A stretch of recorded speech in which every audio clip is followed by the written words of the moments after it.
can still feel the sting of that evening as if it just happened yesterday.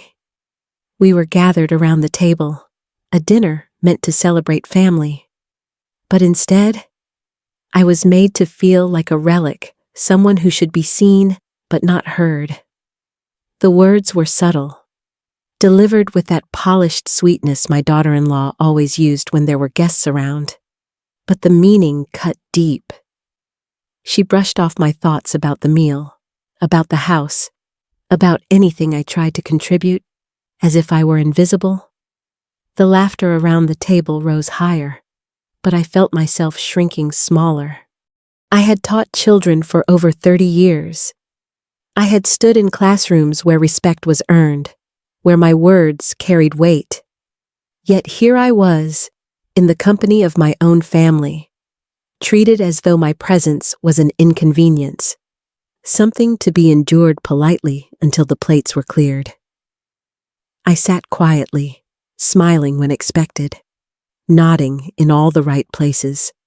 But inside, I felt the humiliation curling like smoke in my chest. As I looked around that night, I saw how effortlessly my daughter-in-law commanded the room. She was glamorous in a way I had never been. Perfect hair, designer clothes, her nails painted in a deep shade that caught the candlelight. The guests leaned toward her, drawn in by her energy, while I, in my plain dress, might as well have been part of the wallpaper.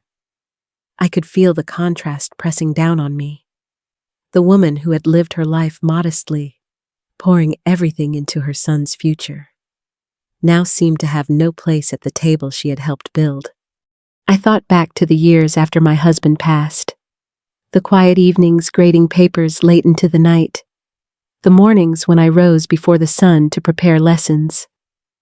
I carried the family on a teacher's salary, made sure my son never lacked for opportunity. Vacations were rare, luxuries unheard of, but there was always food on the table, books in his hands, and love in his life. That was the kind of wealth I knew how to give. It was during one of those reflective moments that I remembered something else, something I had dismissed at the time. The way my daughter-in-law had insisted on having access to one of my credit cards just in case. At first, it had seemed harmless, even thoughtful. Emergencies happen, and I wanted to believe her intentions were good. But sitting there, watching her sparkle in her designer outfit while I felt smaller and smaller, a chill ran through me. Was it really generosity she wanted, or control? The insult that evening was more than just a careless remark. It was a revelation, a glimpse beneath the polished surface.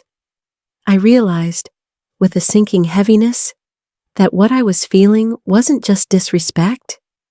It was the beginning of something deeper, something dangerous. And as I forced a smile and passed the bread basket, I couldn't help but wonder just how much of my life, my money, my dignity, my place in this family I was already losing. It started so quietly that I almost didn't notice. At first, the charges on my account seemed harmless enough, a small grocery bill here, a prescription picked up there. My daughter-in-law had told me it was easier if she just used my card for family things when she was out running errands. And I wanted to believe her. After all, what harm could there be? We were family. I reminded myself of that every time I saw a receipt I hadn't signed for. But little by little, the numbers grew. It wasn't just groceries anymore. There were dinners at places I had never stepped foot in. Restaurants where a single meal cost more than I would spend feeding myself for a week. There were trips to spas, charges for boutiques I'd only seen in magazines. At first, I tried to explain it away. Maybe she had taken a friend out who paid her back later. Maybe the spa charge was a gift certificate for me that she hadn't mentioned yet. I wanted so badly to believe the best. The truth is, denial can be comforting. It lets you hold on to the idea that you're still respected, still valued, that the people you love would never treat you as a means to an end. But deep down, the unease was already growing. Each time I opened my bank statement, my heart sank a little further, and each time I pushed those feelings aside, I chipped away at my own dignity. I remember one night sitting up late, glasses perched on my nose, staring at the endless rows of transactions. It felt like I was looking at someone else's life, someone who lived in luxury while I sat alone in my modest home. That was when it hit me. This wasn't about helping me. It wasn't about emergencies or family responsibility. This was about taking because they could. Taking because I had something they wanted and they felt entitled to it.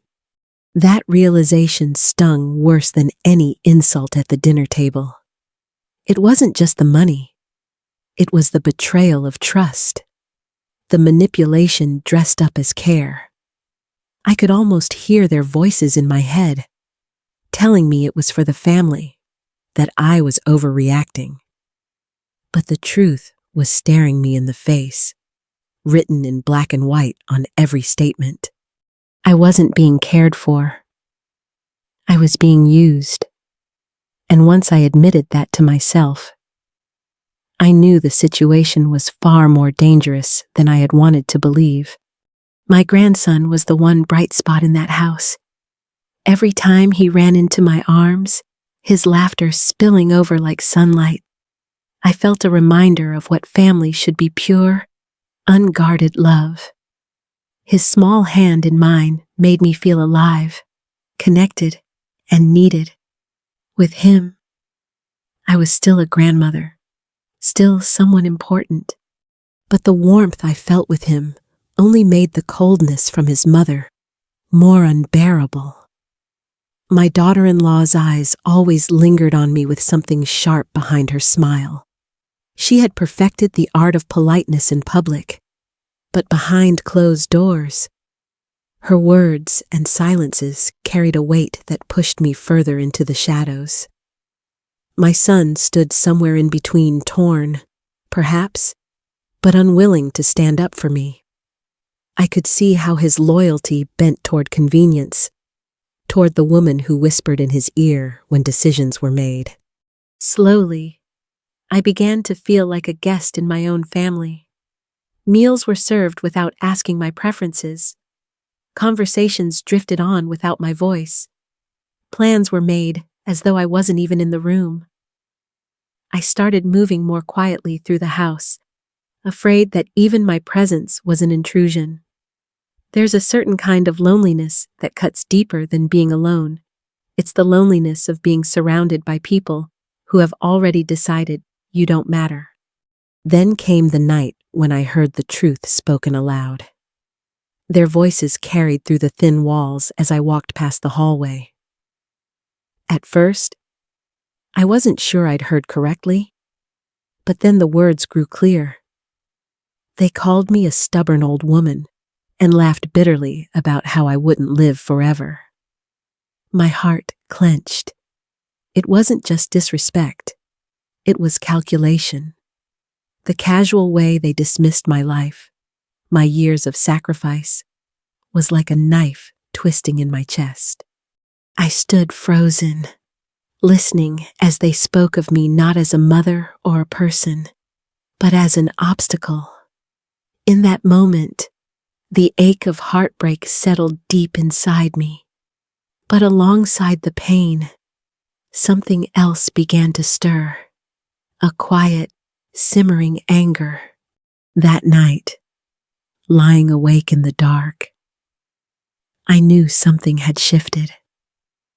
I could no longer cling to illusions of misunderstanding or temporary carelessness. They had revealed themselves for who they truly were, and I had to be ready for what was coming next. The papers appeared on the dining room table one morning, as if they had been waiting for me all along. My son slid them across the polished wood with a seriousness he rarely showed, and my daughter-in-law hovered beside him. Her smile stretched too thin. They spoke of planning and security, their voices wrapped in honey, but the weight of the documents told a different story. Power of attorney, transfer agreements, words that seemed harmless enough on the surface. But I had spent too many years teaching young people not to sign anything they didn't understand. I adjusted my glasses and scanned the first page. My stomach turned as I realized what they wanted control. Not just of the money I had carefully saved and inherited, but of me, my choices, my independence, my dignity. I set the papers down with deliberate care, forcing my voice to stay calm. I told them I would think about it, that these things took time. Inside, my pulse hammered. The air shifted immediately. The warmth drained from the room, replaced with something brittle. My daughter-in-law's polite facade cracked for just a moment, and in her eyes I saw irritation flicker like a flame. My son tried to smooth it over, but even his words carried an edge. They reminded me of all the things I owed them, all the ways they had taken care of me. I kept my face steady, but inside, I felt the truth rising. This wasn't about care. It was about ownership. Later that night, as I moved quietly through the hallway, I caught their voices again. They didn't know I was near, didn't know the walls betrayed them. She was frustrated, hissing about how I was too stubborn, how I'd never sign. And then I heard the words that made my blood run cold. We'll just have to prove she's not competent. She's old. No one will question it. I stood frozen in the dark, my heart pounding so hard I thought it might give me away. The plan was no longer just about money. It was about erasing me, turning me into someone who couldn't even speak for herself. In that moment, disbelief gave way to clarity. I could no longer afford to hope this was a misunderstanding. And with that clarity came resolve. If they thought I was weak, they were mistaken. I returned to my room that night with a calmness I didn't entirely feel, already turning over my next steps in my mind. I would need help, but more importantly, I would need to play a part. They could not know I had heard. They could not know I was preparing. All those years in the classroom came rushing back to me in ways I never expected. 30 years of guiding teenagers through their most defiant years had taught me more about deception than any textbook could. I had learned to read the flicker in a student's eyes when they lied about homework, the nervous shuffle of feet when excuses piled up. Those instincts sharpened over decades were now my lifeline. I knew I had to be careful. The people I loved most had made themselves my adversaries, and I couldn't afford to let them know I understood. So I played my part. I smiled at the breakfast table, accepted their forced kindnesses, and nodded along when they spoke of family planning. But behind that mask of compliance, I was quietly building my defense. The first step was to call someone I could trust. My late husband's attorney, a steady man who had handled our modest affairs with care, listened patiently as I told him everything. He didn't sound surprised, only firm. He advised me to secure proof of my mental clarity and to safeguard my important papers somewhere beyond their reach. His calm confidence steadied me. For the first time in weeks, I felt I had a shield. I scheduled an evaluation with a specialist, a doctor who could attest to my competence should anyone try to claim otherwise. It was humbling to sit through the tests, to have my memory and reasoning measured, but I welcomed it. Every answer I gave, every task I completed, felt like another stone laid in the wall, protecting me. I also arranged for a secure deposit box at the bank. Into it went copies of documents, statements, and the beginnings of a paper trail that could expose the truth if needed. Each step strengthened me, not only on paper, but in spirit. At home, nothing appeared to change. I let them think I was still wavering, still confused, even grateful. I kept my voice warm, my expression soft, even as my mind sharpened into resolve. They had no idea that every smile I gave was laced with strategy, every nod a delay tactic. But beneath that quiet exterior, the suspense hummed like electricity. I knew the confrontation was coming. They were too impatient, too desperate to wait forever. And when they finally made their move, I would be ready. The day they finally made their move, the air in the house felt different, charged, tense, like the pause before a storm breaks.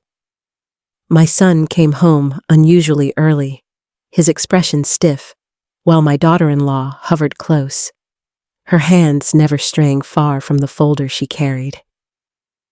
My heart pounded, but I forced myself to stay calm, to keep my breathing even. They sat me down at the kitchen table, placing the papers in front of me again. This time, the tone was different, no more sugary words or patient coaxing. Their voices pressed harder, sharper, cloaked in concern but edged with insistence. They spoke of my forgetfulness, of how it was better if they took the burden from me. I could feel their eyes studying me, waiting for weakness. Inside, fear flickered.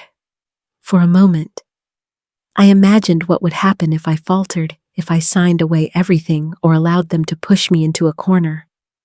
But then I remembered the evaluations, the lawyer's firm reassurances, the documents tucked safely away. I straightened my shoulders. I told them no, calmly, steadily, as if I were explaining a lesson I had repeated 100 times in my classroom. My refusal didn't shake. It was solid. The silence that followed was heavy, broken only by my daughter-in-law's sharp intake of breath. Then came the breaking point. She snapped, saying I was confused, unstable, that this wasn't safe for me. My son, my own flesh and blood, echoed her words, though his voice trembled as if even he didn't fully believe them. They moved to the next step of their plan, summoning a man they introduced as a specialist, someone who could evaluate me on the spot. What they didn't know was that I had already passed every legitimate test with flying colors. And what they didn't count on was that I had placed a call earlier that morning, a quiet call to both my lawyer and the authorities, because I sensed today would be the day. The knock at the door came just as the so-called doctor began to open his briefcase. My daughter-in-law rushed to answer, her voice faltering when she saw the uniformed officers. The look on her face when my lawyer followed them inside is something I'll never forget. The room shifted instantly. I explained what had been happening, and with calm precision, my attorney produced proof of my competency evaluation. The officers examined the unsigned papers, noting how incomplete and unofficial they were. My daughter-in-law's protests grew shrill, her excuses unraveling with every word. And then, the moment that cut deepest my son's silence.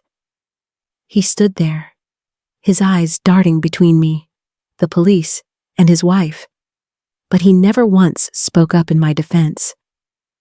That silence told me more than any words could. The betrayal wasn't just hers, it was his, too. When the officers finally escorted them out, the house fell into an eerie stillness. Justice had been served, but my heart felt hollow. The victory carried no joy, Only the weight of knowing my own child had chosen greed over love. The house felt unnaturally quiet after they were taken away.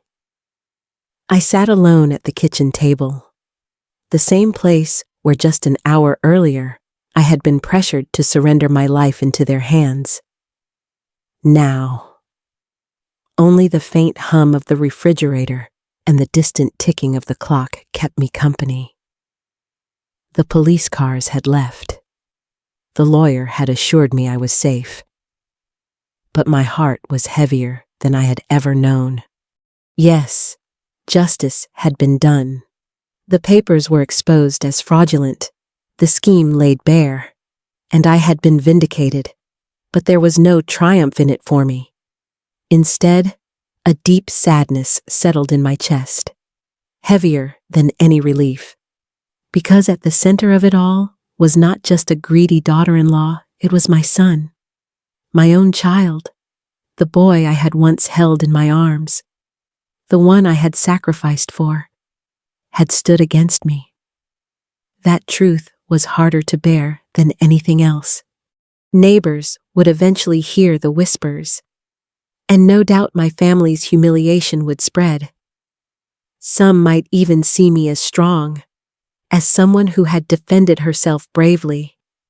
But in the stillness of that night, I didn't feel strong. I felt broken. Because while my money and dignity had been protected, something far more precious had been lost: the bond between a mother and her son. I lay awake thinking of the moments that had led us here, the birthdays I had planned for him, the scraped knees I had bandaged, the nights I had stayed up worrying when he was late. All of it had been built on love, a love that seemed invisible to him now in the shadow of greed.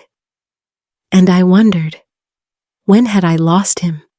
Was it gradual, or had I missed the moment entirely? Yet even as tears welled, a quiet strength began to rise. Perhaps this was the harshest lesson of all, that even family can betray you. And still, life must go on. I had survived the storm. Now, I owed it to myself to find peace again, to rebuild a life where respect and love were not taken for granted. With that thought, I closed my eyes, not in triumph, but in resolve. Tomorrow, I would begin again. In the weeks that followed, I began to see my life with new eyes. The house no longer felt like a battleground. It was mine again, quiet, steady, safe. For the first time in a long time, I wasn't looking over my shoulder, waiting for the next demand or the next scheme. Instead, I allowed myself to breathe, to feel the relief of knowing that I had protected not only my finances, but my dignity. But with that relief came reflection. I realized that money doesn't change people, it reveals them. My daughter-in-law's hunger for wealth had only uncovered the selfishness already inside her. My son's weakness in siding with her had laid bare how easily love can be twisted when greed whispers in your ear. And for me, this inheritance, both the money I had earned and the security I had built, became a test of who I really was when everything was at stake. I chose to draw boundaries. I chose self-respect over blind forgiveness. And in that choice, I began to heal. I started reaching out to people who reminded me what real community feels like, neighbors who stopped by with kind words, old friends who had been waiting for me to lean on them, even new faces who brought warmth into my life. Slowly, I built something unexpected, a family not of blood, but of trust. A family of people who valued me for who I was, not for what I could give them. And then, one afternoon, my son came back. His face carried lines I hadn't noticed before, etched by shame and regret. He admitted his mistakes, said he had been blinded, that he missed his mother. Hearing those words broke something open in me, but not in the way he might have hoped. I felt sorrow, yes, but also clarity. I told him I was open to rebuilding, but on my terms. Trust, once broken, cannot be handed back like borrowed sugar. It must be rebuilt slowly, with honesty, with boundaries, with respect. And he understood, or at least, he seemed to. That was enough for now. The truth is, forgiveness doesn't mean forgetting. It doesn't mean inviting harm back into your life. It means choosing to let go of bitterness, while still protecting the part of you that deserves peace. I have learned that sometimes the most loving thing you can do for yourself and for others is to refuse to enable their worst choices. So here I am, not the same woman who once felt invisible at her own family's table. I am stronger now, wiser, and I know that my worth was never tied to their approval or their control. If my story has touched something in you, I invite you to share your thoughts. Have you ever faced betrayal from those you trusted most? How did you find the strength to stand tall again? Leave your reflections in the comments. I'd love to hear them. And if you believe this story carries a lesson worth sharing, please like this video and pass it on. Because at the end of the day, what saves us is not money, but the courage to protect our dignity and the resilience to start anew.